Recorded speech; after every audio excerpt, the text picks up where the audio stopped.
Salut tout le monde, c'est Amé de Otaku Manga Lounge. Bienvenue à ce live spécial sur les nouveautés manga comme chaque jeudi. Alors, qu'est-ce qu'on a pour vous aujourd'hui? J'ai plein de trucs. J'ai littéralement vraiment beaucoup de trucs pour vous. Fait que on va essayer de faire ça short and sweet. Parce que j'ai des belles rééditions, j'ai des artbooks de fou. Et puis, en fait, vous voulez que je vous montre ma pile? Sérieusement là, si je vous montre ma pile, vous allez juste capoter. Puis vous allez dire comment est-ce qu'elle va faire ça en juste une demi-heure. Voilà, ma pile est plus haute que moi. Voilà. Fait que un beau programme. Donc, allons-y avec. On va commencer tout de suite, hein, ne traînons pas surtout. On va commencer avec mes rééditions de la semaine. Salut Maxime. Mes rééditions, nous avons pour commencer Le Pacte de la Mer. Alors c'est la troisième édition en quelques temps, ça fait, ça fait comme, je pense, 2 ans. En 2 ans, on a eu comme 3 rééditions. Mais franchement, on s'en lasse pas. Alors, Le Pacte de la Mer, c'est de Satoshi Kon. On oublie souvent que Satoshi Kon, avant d'être un réalisateur de cinéma absolument génialissime, a aussi été un grand auteur de manga. Et Le Pacte de la Mer en témoigne, c'était sa première œuvre. En fait, c'est tout simplement grandiose. Alors, ça se passe dans une petite ville côtière, assez rurale en fait, du Japon. Je vais vous montrer un petit peu les dessins, vous allez voir, ça fait penser à du Taniguchi. Et dans cette ville, il y a une légende. Le temple garde jalousement un œuf de sirène qui aurait été confié au prêtre 60 ans auparavant. Et c'est grâce à cet œuf de sirène que la ville serait prospère parce que la mer est clémente et que les pêcheurs font des bonnes pêches. Allô Michel. Sauf que le nouveau maire de la ville a décidé que le développement économique de sa ville était important et donc il a donné son go pour un gros projet touristique, un gros resort en fait en bord de mer. Et à cause de ça, on va devoir détruire toute la grotte qui est réputée comme être la grotte des sirènes.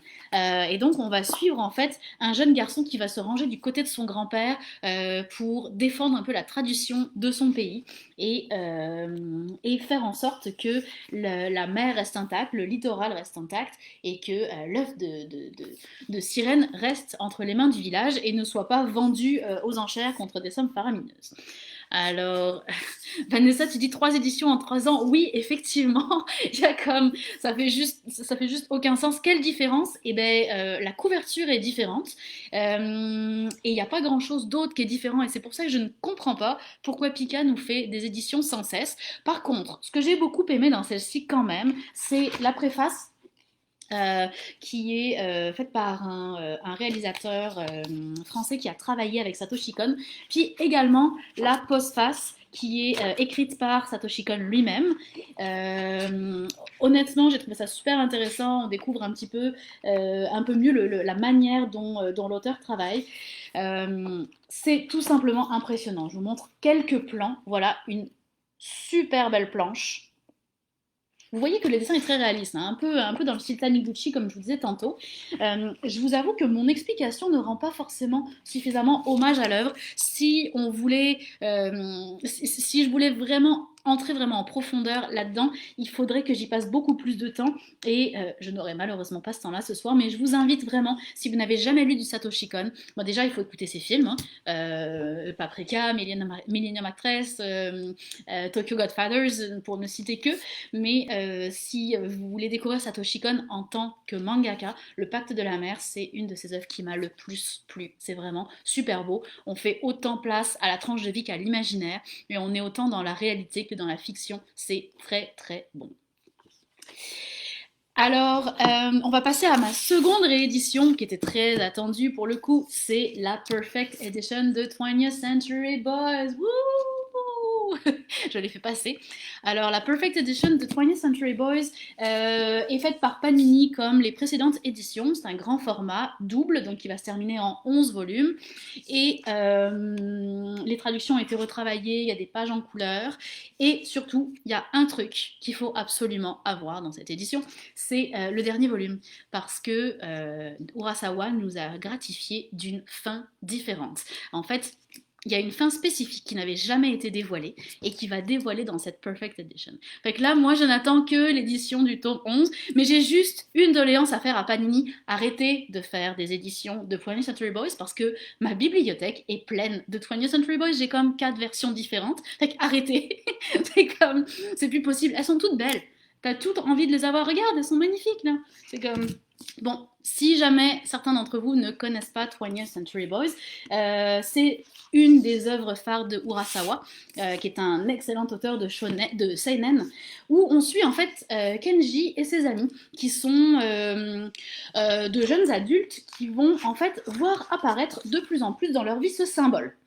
Alors ce symbole est utilisé par le chef de file d'une secte qui prend de plus en plus d'importance et qui va comme atteindre les hautes sphères politiques et gouvernementales. Le truc, c'est que ce symbole a été créé par Kenji et ses amis quand ils étaient enfants, vraiment par jeu. Vous savez, c'était leur symbole, c'est leur symbole de gang, ils avaient leurs repères et leur jeu. Mais ça ne signifiait rien de plus pour eux et c'est resté au stade de jeu pour enfants, ils l'ont oublié depuis longtemps. Et le jour où ce symbole réapparaît, ça vient avec un drame qui va se produire avec un des membres de cette ex-gang d'amis. Et ça va obliger en fait Kenji et ses amis à enquêter pour savoir qui se cache derrière ce symbole, pourquoi il a récupéré ce symbole, qu'est-ce qu'il veut, et à devenir tout simplement les sauveurs de l'humanité.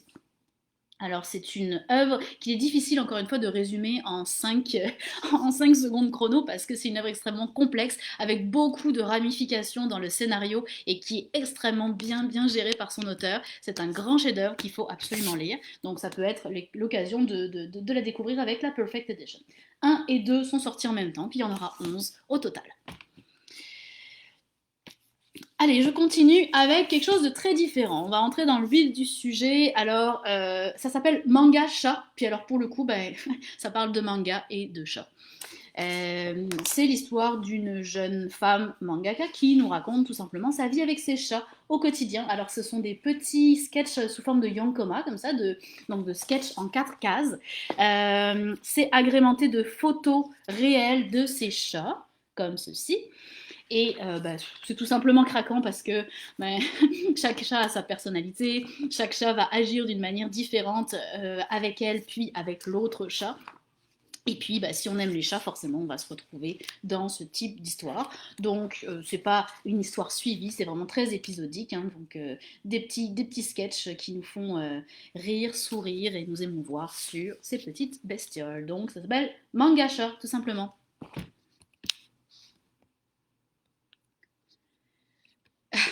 Michel, tu veux que je défende ma thèse en 180 secondes? Mais non, mais c'est pas un concours, enfin. Allez, on change de sujet complètement avec un manga qui m'a fait totalement craquer cette semaine, c'est Switch Me On. Alors, c'est un josei, très très classique. Alors là, je vais vous raconter l'histoire, vous allez dire, ouais, c'est nul, c'est banal. Ouais, c'est niaiseux, ça paraît mielleux, mais c'est tellement bien fait que c'est comme tu peux juste craquer. C'est l'histoire d'une jeune fille qui rompt avec son chum, avec qui elle était depuis des années, le jour où il découvre qu'il la trompe, et qui va se réfugier dans l'alcool auprès de son meilleur ami. Le problème, c'est qu'ils boivent un peu trop, puis le lendemain, ils se réveillent nus côte à côte dans le même lit. Oups, problème.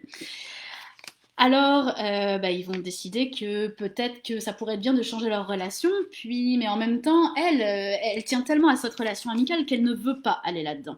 Et il va lui avouer qu'en fait, il a toujours été amoureux d'elle, puis que ça a été l'occasion, qu'il est vraiment désolé d'avoir profité de ça, mais que ça a été l'occasion de lui avouer ses sentiments. Et donc, ils vont essayer de faire en sorte de changer la nature de leur relation avec tous les enjeux que ça va comporter. Donc vous voyez, c'est une prémisse qui est quand même très très classique, là on s'entend rien d'extraordinaire, mais les deux personnages ont des personnalités vraiment attachantes. C'est très bien dessiné. Toutes les émotions et toutes les phases par lesquelles vont passer les personnages sont super bien rendus, autant les siennes à elle que à lui. Hop, une petite première page couleur également. Et vraiment, c'est un manga où les deux personnages sont tellement attachants et tellement adorables qu'on est obligé de les aimer. Donc, je me suis vraiment régalée à la lecture. C'est sûr qu'on est vraiment dans la comédie romantique. Si c'est un style que vous n'aimez pas, n'allez pas là-dedans. Là. Mais si vous aimez un tant soit peu ou que vous voulez vous y mettre, c'est vraiment un très très beau manga pour découvrir ce style. Donc ça s'appelle Switch Me On. Je vais passer à mes artbooks parce que, alors là, accrochez-vous, j'ai reçu des superbes artbooks cette semaine. J'en ai 3 qui pèsent un poids assez considérable. Je vais commencer par le Full Metal Alchemist Artworks. Magnifique première page. Alors évidemment c'est un tout hardcover, tout brillant, il est superbe. Il existait de ça dans sa version anglophone, mais en français c'était encore à faire. Alors on va y retrouver, c'est un artbook, hein, donc ce qu'on retrouve habituellement dans les artbooks, mais évidemment, quand ça parle de Full Metal Alchemist, on s'entend que ça fait toujours plaisir.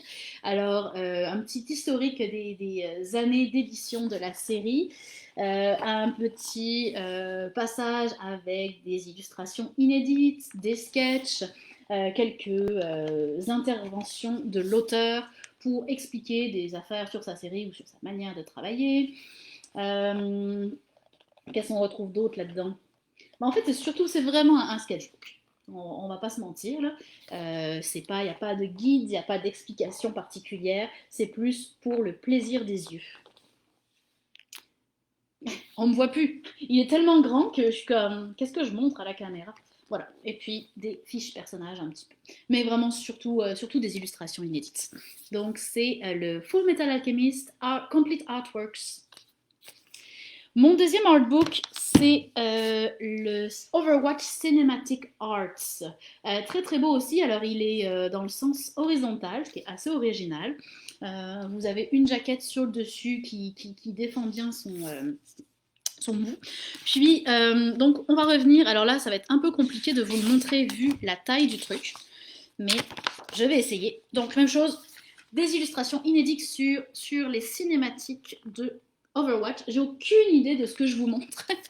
Il est tellement grand, je peux juste rien voir à la caméra. C'est déplorable.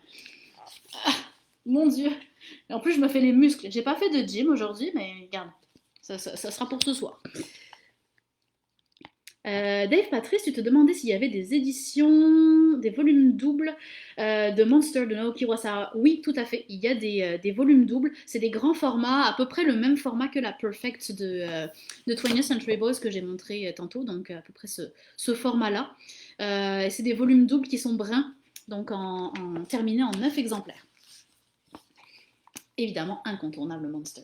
Alors là, pour le coup, un peu plus de texte, un peu plus de côté informatif, en plus du côté très scénographique et artwork, vous avez en fait beaucoup d'explications techniques sur la conception du jeu vidéo, les concepteurs eux-mêmes qui parlent et qui vous expliquent un petit peu ce qui s'est passé pendant cette conception, comment ça a évolué, etc., sur quelles sont leurs inspirations.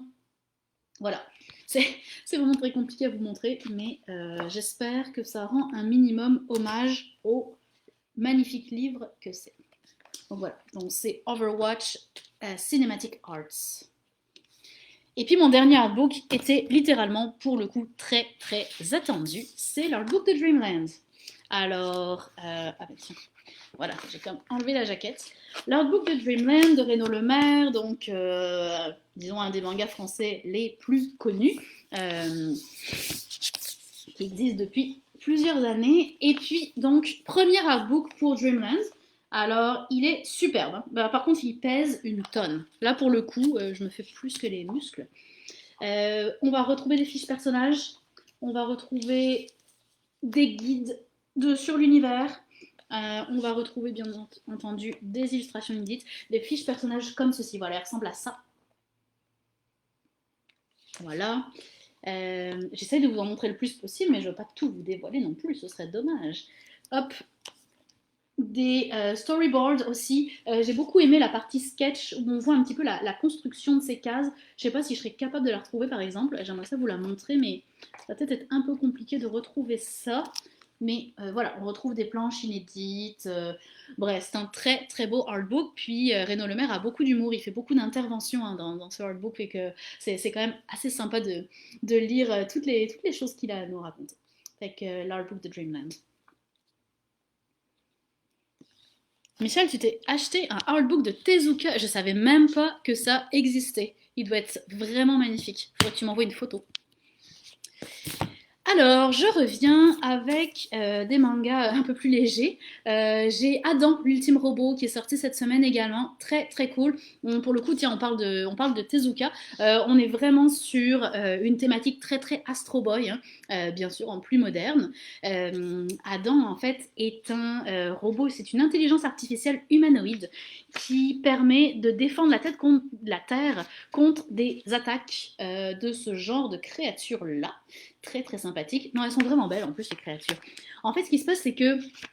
Là, je vous montre à quoi elles ressemblent. En fait, ce qui se passe, c'est que l'humanité a décidé d'essayer de commencer sa migration vers Mars et donc fait de plus en plus de voyages pour essayer de préparer Mars. Et au cours de ces voyages, se fait attaquer par ces monstres qu'on appelle des psychés. Qui sont à l'image de papillons géants en fait, ultra puissants et qui risquent un jour d'atterrir sur Terre. Donc Adam a été développé afin de empêcher que les psychés débarquent un jour sur Terre. Il doit les détruire avant qu'elles n'atteignent la croûte terrestre, enfin même l'atmosphère. Le truc, c'est que Adam n'est pas un simple robot, et c'est une intelligence artificielle premièrement, mais surtout, on lui a injecté une âme. Et donc, on va avoir beaucoup de problématiques qui vont être abordées, puis c'est vraiment intéressant de parler de ça au jour d'aujourd'hui où l'intelligence artificielle est de plus en plus présente au quotidien, même si on s'en aperçoit pas toujours. Tiens, hop, petite référence à Astro Boy ici. Le sujet est intéressant parce que on va vraiment se demander, est-ce que cette intelligence artificielle est là pour nous protéger ou est-ce qu'au contraire elle représente une menace pour l'humanité? Fait que on va suivre vraiment toute la conception scientifique du robot. Ça se passe beaucoup à la NASA. Donc à tout le côté aussi astronomie et tout qui est quand même assez cool. Puis on va suivre aussi l'équipe de scientifiques rivales de l'équipe qui a conçu Adam, qui est là pour prouver que, au contraire, Adam risque un jour de détruire l'humanité plutôt que l'inverse, ou d'être une menace. Donc très très cool, dessiné de façon très réaliste. Il y a aussi entre chaque chapitre le concepteur, le père de Adam, qui est un des héros que vous voyez ici, qui est un scientifique et qui va nous partager des explications scientifiques sur tel ou tel domaine. C'est très documenté, c'est vraiment bien fait. Et honnêtement, j'ai trouvé que les psychés, donc les monstres contre lesquels se bat Adam, sont absolument magnifiques. Donc voilà, petit shonen de science-fiction, ça s'appelle Adam, l'ultime robot. On continue avec un autre shonen, mais très très différent. On est sur Shikabana, fleur des cadavres. Alors dans Shikabana, on suit un jeune garçon qui il sort avec une fille depuis qu'ils sont très très jeunes. En fait, ils sont mis en couple très jeunes et lui, il est pas très sûr de lui. Il est un peu perdu. Et elle, au contraire, c'est une fille qui est extrêmement généreuse, ouverte aux autres, et elle l'a un peu pris sous son aile finalement. Fait il est plus admiratif qu'autre chose de sa blonde parce qu'il est comme mon Dieu, ma blonde est un ange en fait. Un jour, elle descend faire l'épicerie et elle se fait renverser par une voiture dans un accident absolument atroce. Euh, donc lui va être comme au 36e dessous, il va être comme complètement déprimé pendant des jours et des jours, et il n'est pas capable de se résoudre à incinérer le cadavre de sa blonde. Alors, il la garde un peu chez eux, en attendant de savoir ce qu'il va bien pouvoir faire avec elle et de se résoudre. Surtout qu'il a trouvé un mot qu'elle avait écrit juste avant de mourir, qui lui disait si jamais il m'arrive quelque chose, ne m'incinère pas tout de suite, attends quelques jours, il va peut-être se produire un miracle. Alors il espère de tout cœur que ce miracle arrive, et ce miracle arrive. Comme sur cette page, le cadavre se met à bouger. Le cadavre se met à bouger, mais un petit peu comme Sankarea, l'adorable zombie, elle n'est pas là du tout pour le mordre ou pour lui faire peur ou pour le tuer. C'est une mort vivante, mais qui a encore, disons, qui arrive à se souvenir que ce gars-là l'aimait profondément.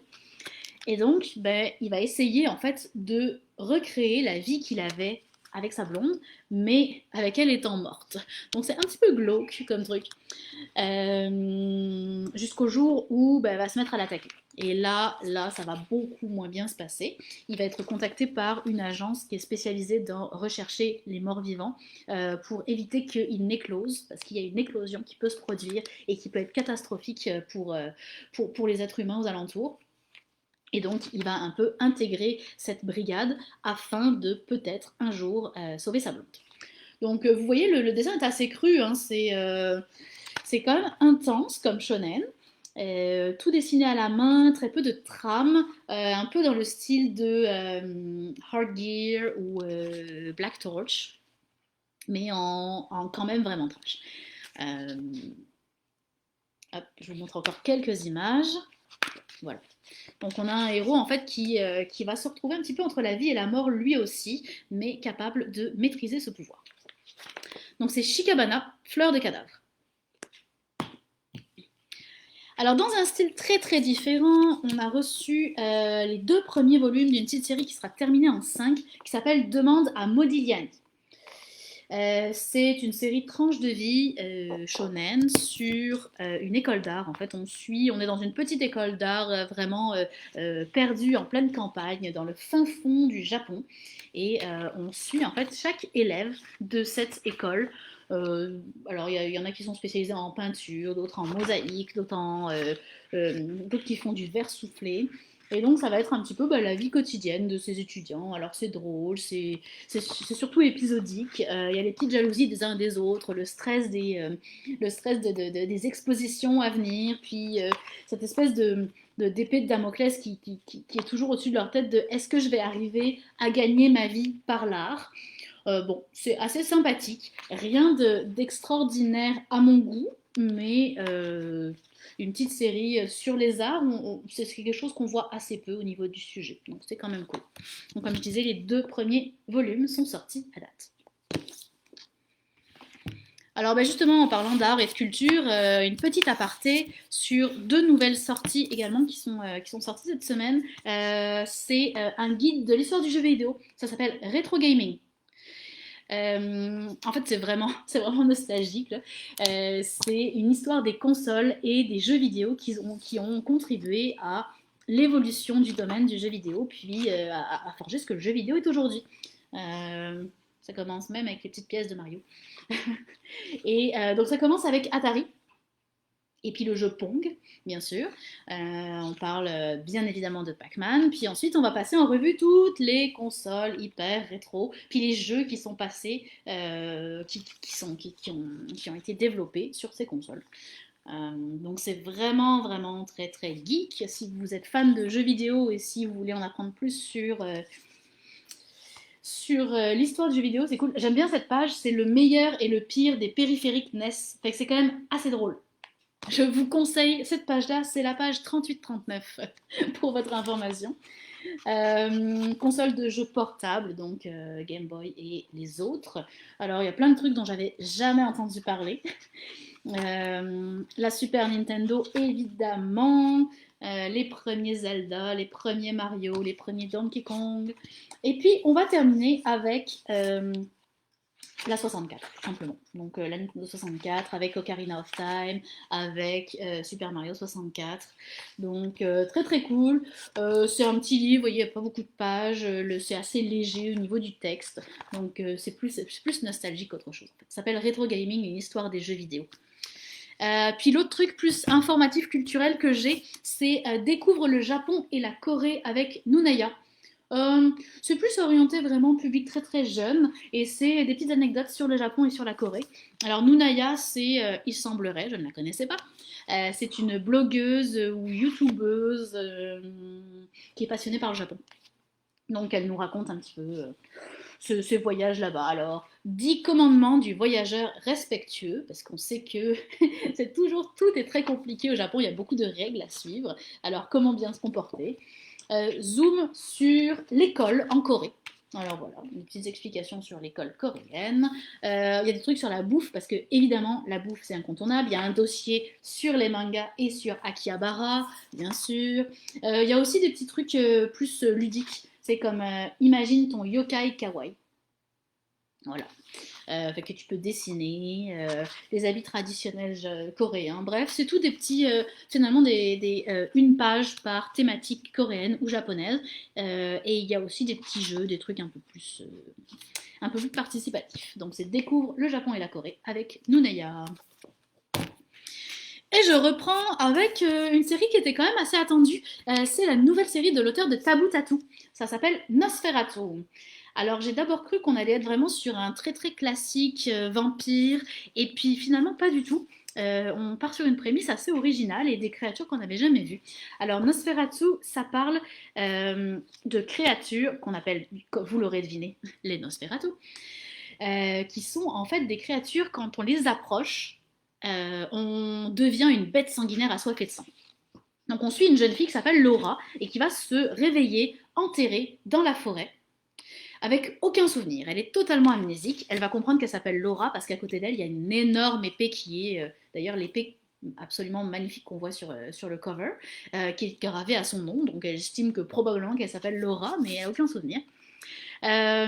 Puis elle va s'approcher d'un village, puis c'est un village de zombies. Comme tout le monde commence à l'attaquer et elle s'en sort avec peine. Jusqu'au moment où un combattant arrive du nom de Arnold. Et ce combattant va se débarrasser de ses zombies et la sauver. Puis, il va un petit peu la prendre sous son aile. C'est un exorciste finalement. Et il va la mettre devant un dilemme. Il va en fait lui proposer de venir avec lui pour l'aider à exorciser, mais il ne donne aucune explication. Il va l'emmener dans un village et là encore, tous les gens qu'elle approche vont se transformer en des espèces de zombies assoiffés de sang qui t'attaquent. Et c'est là qu'elle va comprendre qu'il y a un problème, que les humains ne sont pas des zombies de base, mais c'est uniquement quand elle les approche qu'ils deviennent des zombies. Et elle va comprendre que c'est de sa faute, tout ce massacre que Arnold a perpétré a vraiment été provoqué par elle. Donc elle est comme hyper choquée, puis elle va réussir à s'en sortir un petit peu tant bien que mal. Et en fait, elle va juste chercher à retrouver Arnold pour se venger de tout ce qu'il lui a fait et puis surtout de tout ce qu'il a fait subir à ces gens en son nom à elle. C'est assez violent, je vous avoue que là je skip les passages qui sont trop sanglants, mais c'est quand même gore. Il y a des super belles doubles pages qui ressemblent à ceci. Vous avez probablement reconnu le style de l'auteur de Taboo Tattoo qui est quand même assez reconnaissable. Elle va se lier d'amitié avec un jeune garçon qui est tombé amoureux d'elle, mais qu'elle veut juste absolument protéger d'elle-même. Et puis, ils vont partir à l'aventure en quête de vengeance.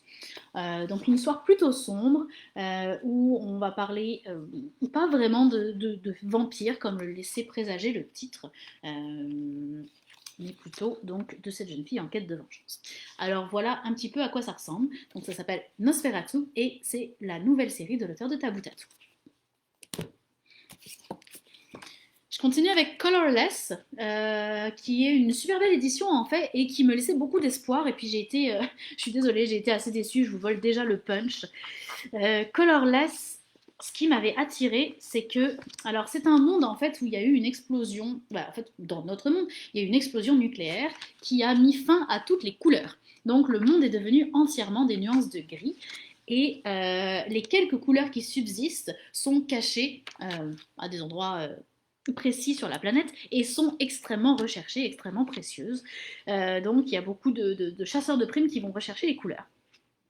En même temps que la disparition des couleurs, il y a une mutation génétique qui s'est opérée sur les êtres humains, ce qui fait que il n'y a plus aucun. Voilà, les êtres humains ressemblent un peu à ça, finalement, à ces créatures étranges. Et plus aucun n'a de visage humain. Mais notre héros va découvrir une jeune fille qui, elle, a gardé son visage humain et pourrait probablement sauver l'humanité. Alors, ce qui m'avait attiré, en fait, c'est que le dessin est très beau. Puis, de temps en temps, on avait des touches de couleurs comme ceci, que je trouvais qui amenait vraiment quelque chose dans le design. Ah, merci Michel pour la photo, c'est cool, je vais aller voir ça après. Très curieuse de voir ton artbook.